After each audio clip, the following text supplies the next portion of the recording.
Hello, thank you for joining me. Today we are going to be reading the book Dwarves, Volume 1 from the game The Elder Scrolls V, Skyrim. Dwarves, The Lost Race of Tamriel, Volume 1, Architecture and Designs, by Calcelmio, Scholar of Markarth. Let me begin by correcting a common misconception.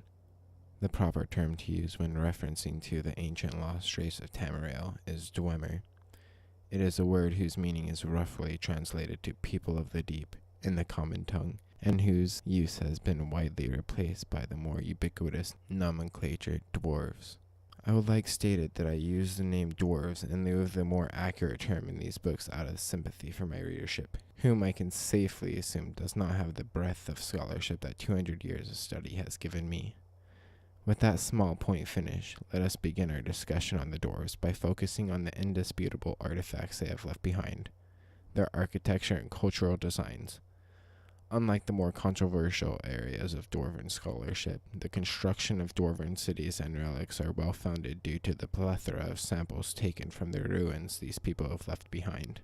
My own home city, Markarth, was originally one such ruin, and I can state from first-hand experience that all dwarven designs share a set of common principles that we can use to determine true artifacts from fakes and delineate patterns and methodologies that were important to their craftsmen. First of all, we can say for certain that dwarven artisans favored stone, at least as their buildings were concerned. This is no surprise.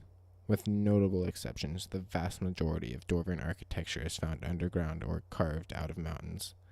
It is possible, although only theoretically, that the dwarves mastered masonry as a race very early, and later examples of metalwork were added onto such earlier designs as dwarves began to master more complex tools.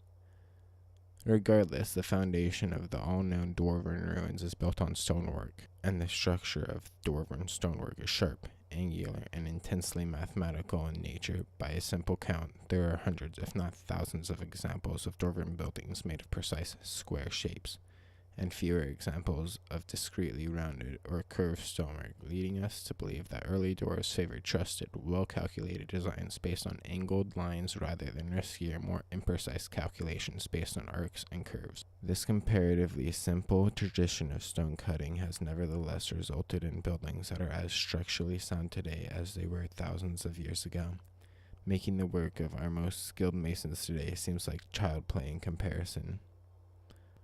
Metalwork, as far as we know, is the primary method used to make almost all dwarven crafts.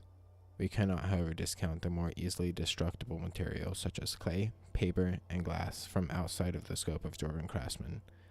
But given the tendency of dwarven designs to favor the long-lasting over the fragile, we can safely assume, at the very least, that metal is a heavy preference, and the metal used in all so far discovered dwarven relics is entirely unique to their culture.